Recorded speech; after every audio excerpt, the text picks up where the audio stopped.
Bonjour à tous et bienvenue dans ce nouvel épisode de notre formation Ionic dans laquelle nous allons créer une application de shopping avec le framework Ionic bien sûr. Alors dans ce nouvel épisode nous allons voir ensemble comment utiliser les components pour rendre notre application un peu plus belle et pour qu'elle ressemble un peu plus à une application native. Alors sans plus tarder, commençons. Alors de retour sur Visual Studio Code, vous remarquerez que j'ai apporté une petite modification sur notre tableau article. Dans chaque propriété détail de chaque objet, juste ajouter un petit lorem ipsum pour qu'on ait un texte un peu plus long. Lorem ipsum, dollar site, etc. Juste ça. Comme ça notre texte est un peu plus long. Alors, mon application est déjà lancée. Je vais voir dans mon navigateur. Et comme vous le voyez, tout fonctionne comme avant.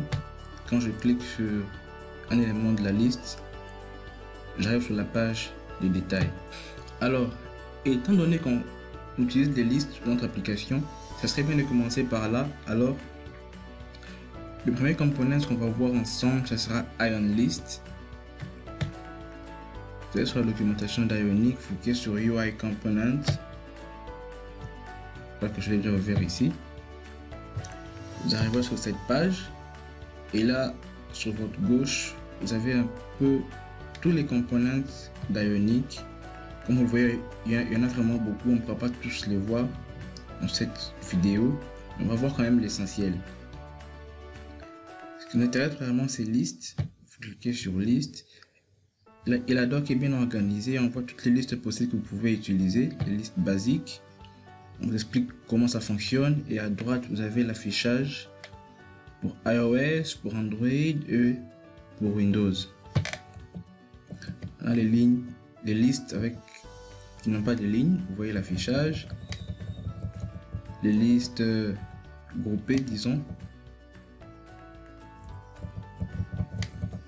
Ici. Les listes qu'on peut grouper. Les listes avec des headers. Les listes avec des icônes. Les listes avec des avatars. Les listes avec plusieurs lignes. Les listes qu'on peut slider. Et ainsi de suite, il y en a vraiment beaucoup.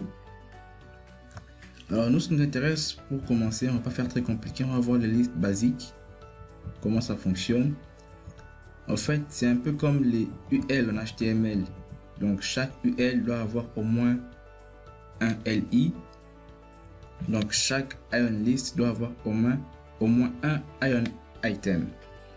On va voir comment ça fonctionne concrètement. Alors, de mon fichier home.html, déjà je vais commencer par commenter tout ça et je vais maintenant utiliser le component ion-list. C'est très simple, juste une balise qu'il faut mettre. Ion. Et chaque liste doit avoir au moins un item. Alors pour ça j'ouvre la balise ion-item. Et je mets juste un texte alternatif pour qu'on voit un peu à quoi ça va ressembler. Par exemple, texte.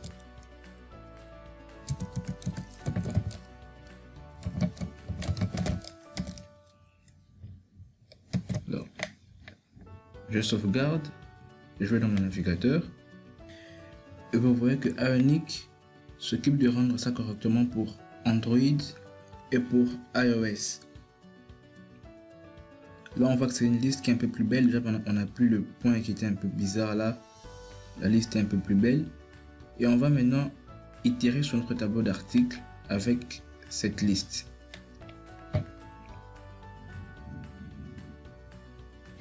Là, c'est simple. Je mets ma directive ici, ng4. Je mets let article of article.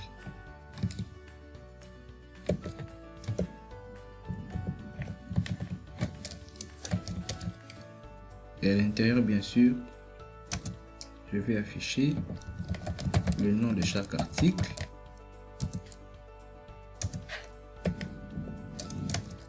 Puis un tiret.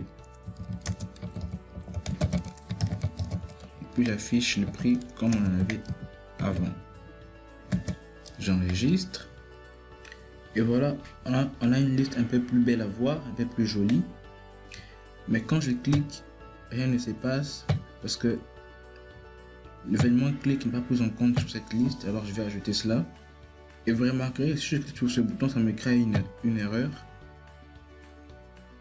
Alors je vais retirer ce bouton. Alors pourquoi il me crée une erreur? Parce que cette méthode show details ne prend aucun argument en paramètre ici quand je l'appelle, mais quand je l'ai déclaré, j'ai dit que ça prendrait quelque chose en paramètre, comme ça me crée une erreur. Alors je fais que quand je clique sur un item, ça m'amène sur la page de détails. On l'avait déjà fait. Je vais juste copier-coller ce bout de code. Alors pour chaque clic, ça va exécuter cette fonction avec l'article correspondant en paramètres. Et normalement, qu'est-ce qui va se passer? Je vais naviguer sur la page Details Page en lui passant comme paramètre cet objet et comme propriété Data. Alors ce bouton, je vais le commenter pour qu'il ne soit pas pris en compte. Alors maintenant, si je clique, je suis bien redirigé vers la page détail. Alors, étant donné que je clique sur les éléments de ma liste, vous allez remarquer que généralement, au lieu de mettre cette balise Ion Item, on met la balise bouton qui aura un affichage assez fin avec Ionic. Et comment ça se passe généralement?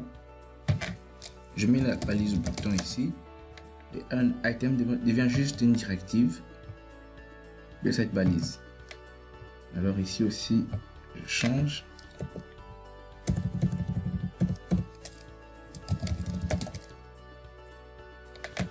Je sauvegarde. Et c'est comme ça même que dans la documentation, on n'a pas mis la balise un item comme moi, on a mis directement la balise bouton. Parce que généralement, on clique sur les items de la liste et l'affichage sera encore meilleur, vous allez voir. Alors maintenant, quand je clique, vous allez voir, ça sera un peu rapide, mais il y aura vraiment un design qui sera très intéressant.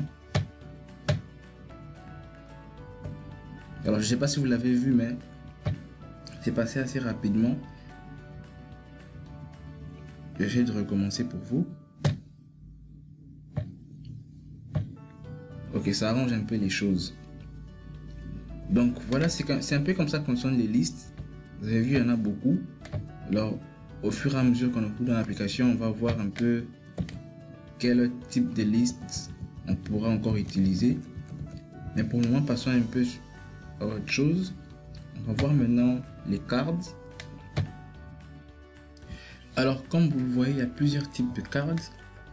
On a les cards basiques, des cartes contenant des headers, des cartes contenant des listes, des images, des cartes avec comme background des images et des cartes un peu plus avancées. On va voir un peu rapidement à quoi ça ressemble. Déjà, l'usage basique, c'est simple.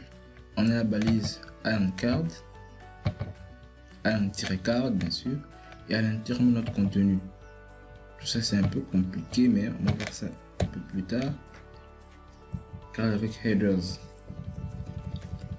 Déjà pour la carte basique, on a l'affichage qui est là. Donc on a notre carte et puis on a notre texte à l'intérieur. Ça nous fait un joli bloc qui est assez beau à voir. Carte avec header, c'est juste un titre que l'on met et puis notre contenu. Donc on a notre carte header et puis notre carte content. Il y a aussi des cartes contenant des listes. Donc notre balise Ion-card contiendra Ion-list, puis lui contiendra des items et ainsi de suite.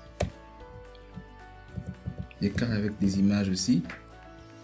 Donc la documentation est assez simple à comprendre. Et on va pas trop traîner là-dessus.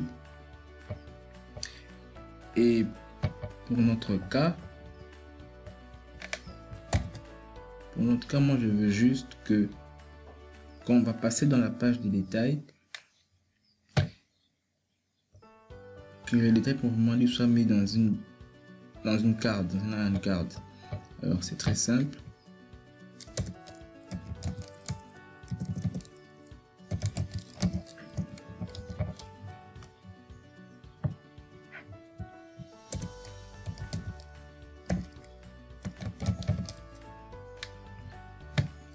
Alors, je sauvegarde, on va voir ce que ça donne. Alors je clique sur un élément. Et voilà un autre carte, mais c'est pas très beau parce que le texte n'est pas si long que ça. Je sais pas pourquoi ça fait ça. Alors je ne sais pas pourquoi il ne prenait pas en compte la petite modif que j'avais apportée au départ, mais j'ai dû stopper le serveur de développement et le relancer.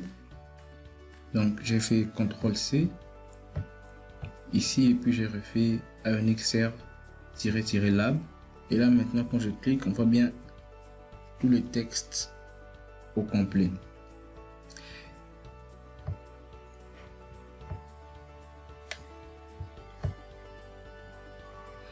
Alors maintenant ce que l'on aimerait faire, c'est que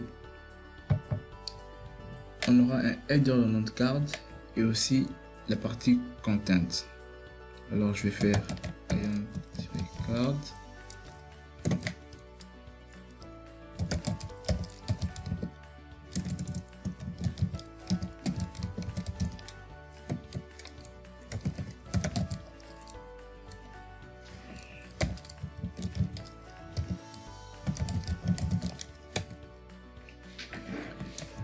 Et comme header, je vais juste mettre product details.nom.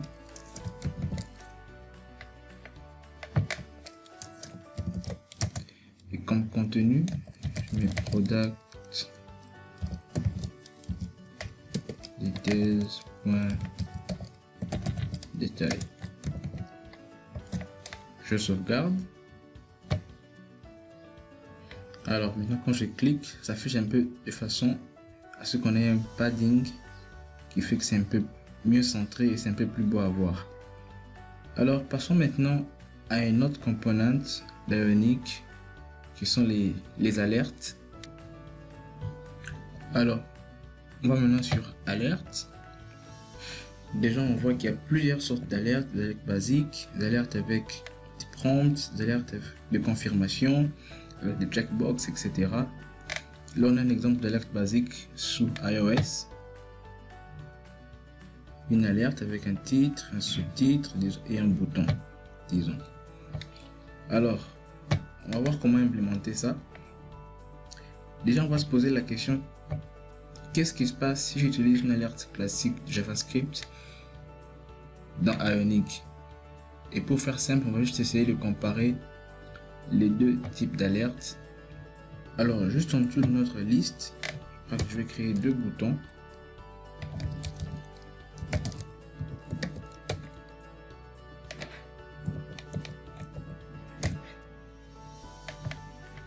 Alors juste la directive ion button. Et vu qu'à chaque fois qu'on clique sur ce premier bouton, ça nous exécute une fonction show classique alerte. Classique alerte. Et quand je clique sur ce deuxième bouton, donc je disais, quand je clique sur ce deuxième bouton, je veux que cette fois-ci ça m'exécute une autre fonction show Ionic alert. Alors je vais implémenter ces deux fonctions de notre code TypeScript.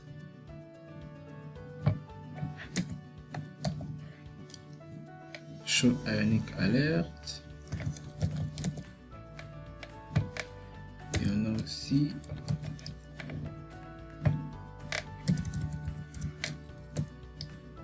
show classic alert.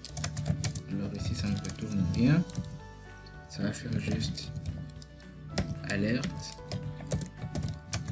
Je suis une alerte classique. Et ici, on va voir maintenant comment créer une alerte ionique. Déjà, je crois que j'ai oublié de mettre quelque chose ici.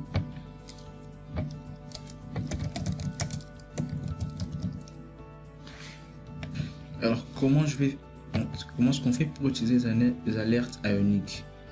On va tout d'abord importer alerte contrôleur que l'on va ensuite injecter dans notre constructeur. Je mets public alerte contrôleur qui sera de type alerte contrôleur. Et maintenant je pourrais l'utiliser dans ma méthode ici show ionic alert. Déjà, ce qu'on pourrait faire, c'est qu'on peut essayer d'atteindre la définition de ce alert contrôleur.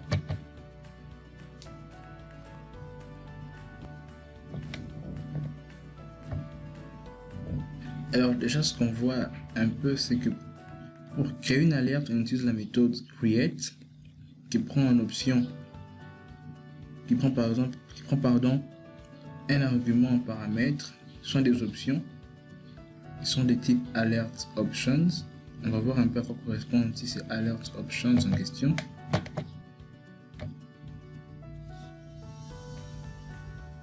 Alors l'interface alert options, c'est tout simplement cet objet. Donc on a un titre, un sous-titre, un message, une classe CSS, un mode,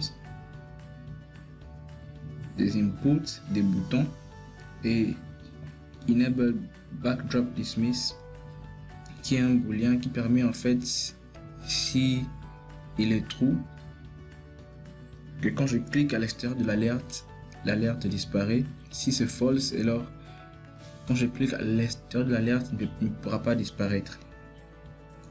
Donc si l'on comprend bien, on doit avoir des options que l'on doit passer en paramètres de la méthode create.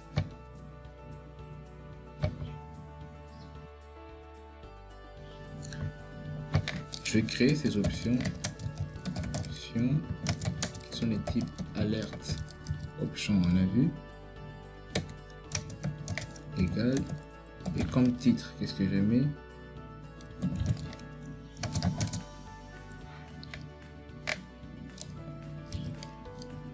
Je mets je suis le titre,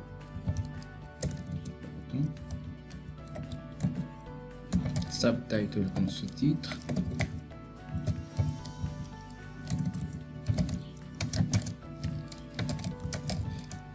mais je suis le sous-titre.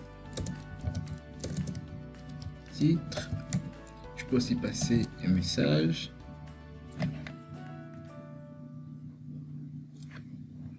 Déjà, il faut que j'importe alert options.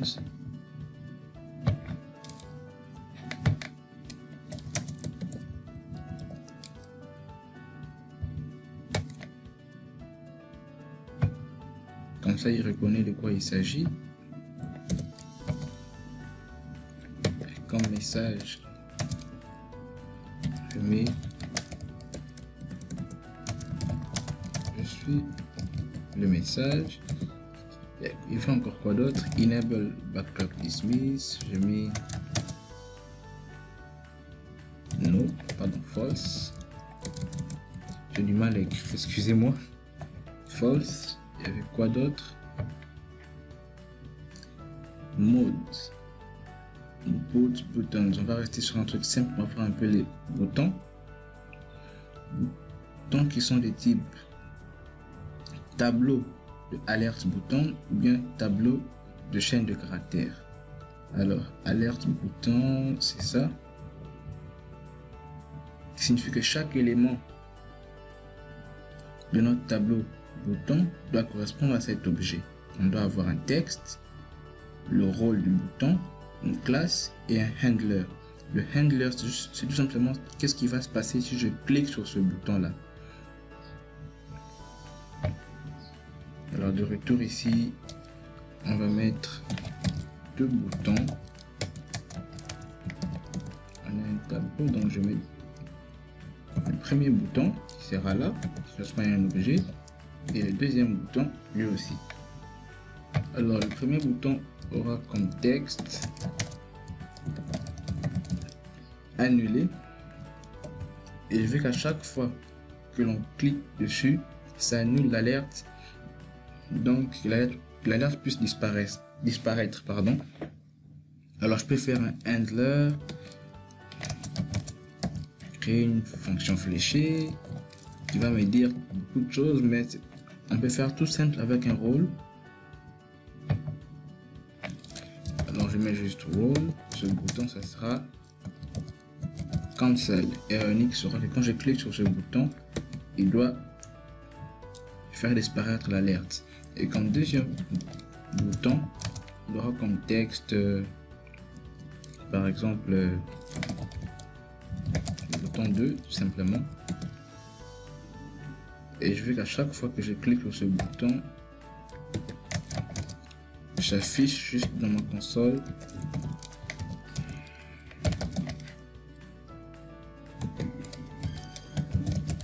clic réussi. Alors maintenant qu'on a créé les options que l'on doit passer, il faut bien sûr que l'on les passe en paramètres. Pour cela je fais 10 points alert controller .create, et là je passe les options.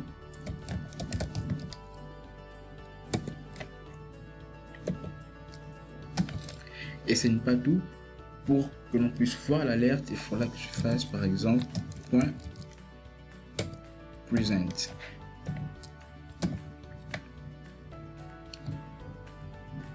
Alors maintenant je sauvegarde, on va voir ce que l'on obtient. Alors de retour sur le navigateur, qu'est-ce qui se passe quand je suis sur Android et que je clique sur l'alerte classique JavaScript? Voyons voir. Ça m'affiche dans le navigateur, je suis une alerte classique, rien de bien spécial. Et ici aussi sur iOS, je suis une alerte classique. Donc on voit que c'est pas intéressant d'utiliser ce genre d'alerte parce que ça ne correspond vraiment pas au design d'une application mobile. Et quand j'utilise maintenant Ionic Alert sous Android, là c'est une alerte qui correspond plus à un design d'application native. On voit le titre, on voit notre sous-titre, on voit le message qui est passé. Et quand je clique sur annuler, ça annule. Et quand je clique sur ce bouton 2, ça m'affiche dans la console clic réussi. Alors côté iOS, vous voyez que le design sera aussi pris en compte. Donc Ionic déjà c'est différencié que sur iOS je vais l'afficher comme ça, et sur Android je l'affiche comme ça. Sur Windows Phone aussi il y aura un affichage particulier. Et quand je clique à l'extérieur, est-ce que l'alerte disparaît? Non, ça ne disparaît pas parce que j'ai mis Enable Backdrop Dismiss False. Si je l'avais mis sur True, en cliquant à l'extérieur, ça aurait annulé l'alerte.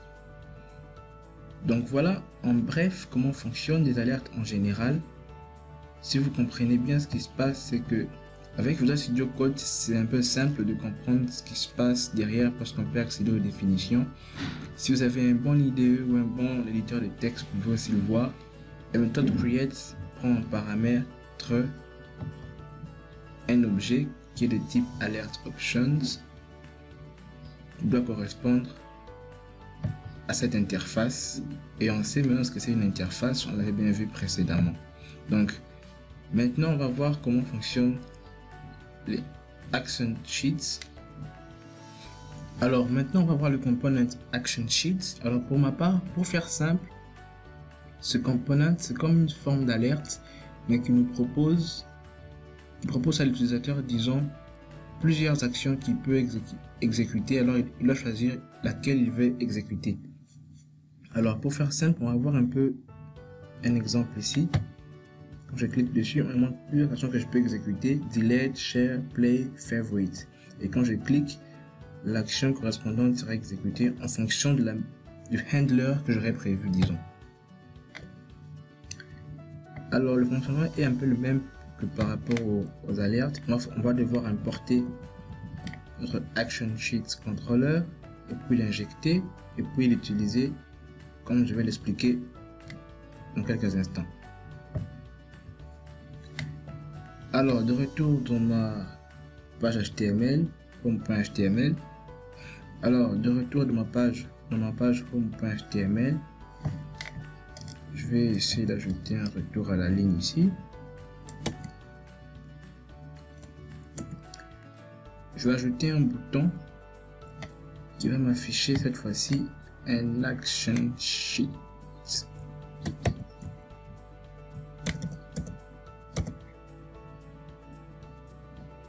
Voici, je mets Show Action. Unique Action. Alors, on va voir comment implémenter cette méthode Show Action. Je vais commencer par réduire ça.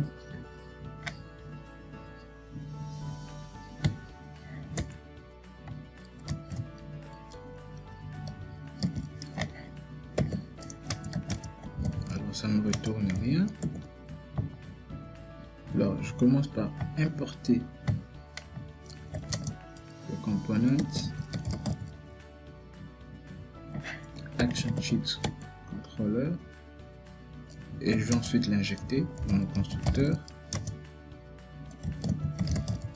Action Controller de type Action Sheet Controller.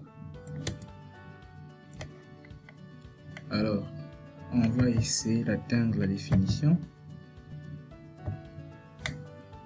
Et comme pour l'alerte, notre Action Sheet Controller, on prend une méthode create qui prend comme argument des options de type Action Sheet Options. On va atteindre cette définition aussi. Et c'est pratiquement la même chose que tout à l'heure, sauf qu'il n'y a pas de message cette fois-ci. On a juste un titre, un sous-titre, une classe CSS qu'on peut mettre, des boutons et puis Enable Backdrop Dismiss. Alors, les boutons, ce sera un tableau soit de chaîne de caractères, soit un tableau de Action Sheet Button. Alors, chaque Action Sheet Button doit avoir au moins une propriété texte, une chaîne de caractères, un rôle, une icône, une classe CSS et un handler en cas de clic sur l'élément en question. On va voir tout ça concrètement.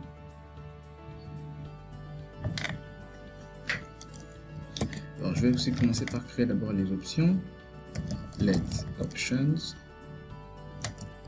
de type Action Sheet Options qui sera égal. Et il m'indique qu'il y a une erreur parce que je n'ai pas encore importé Action Sheet Options. Je le fais tout de suite.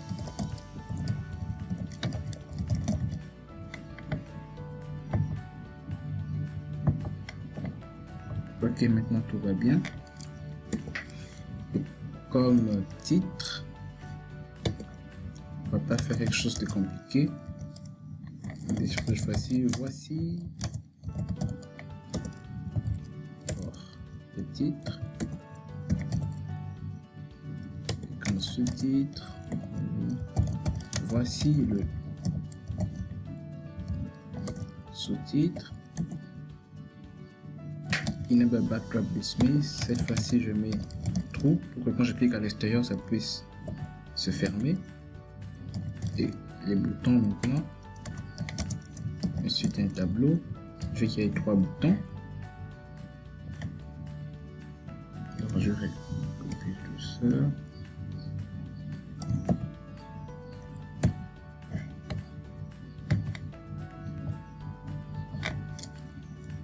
Je vais ici. Étant donné que c'est un tableau, ok. Alors, comme texte ici, je vais mettre annuler. Et quand dans les alertes, il aura comme rôle cancel.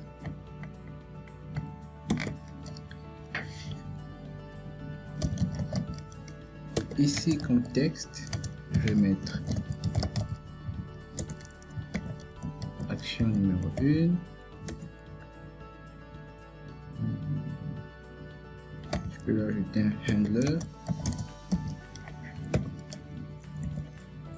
À chaque fois que je cliquerai sur ce bouton, j'aimerais qu'une fonction soit exécutée. Cette fonction me fera juste un console.log de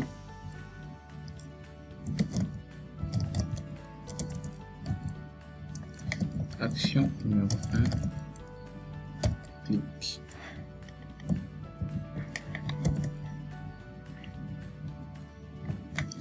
Alors, le troisième bouton, il y aura comme texte action 2 et comme handler, je vais pas me tracasser, juste un console.log aussi.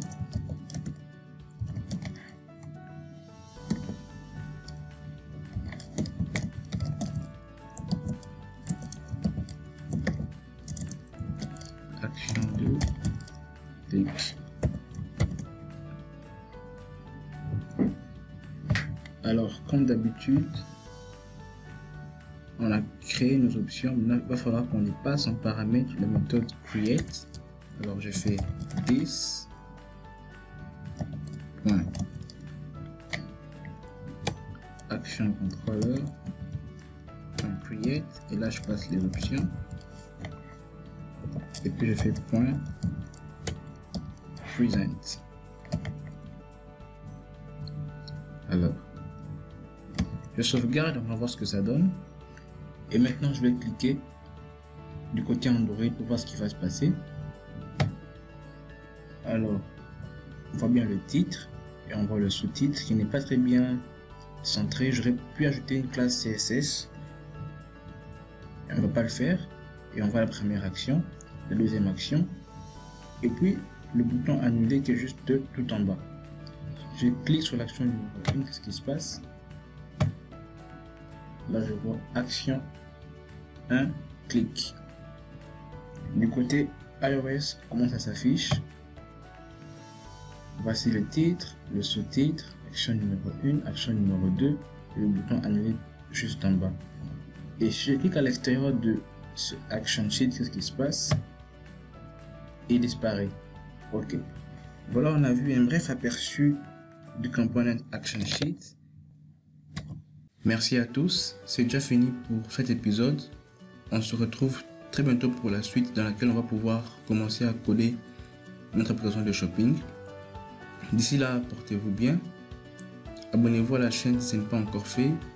Likez la vidéo si vous avez aimé. N'hésitez pas à la partager autour de vous. Laissez-moi des commentaires. Et peace. Merci.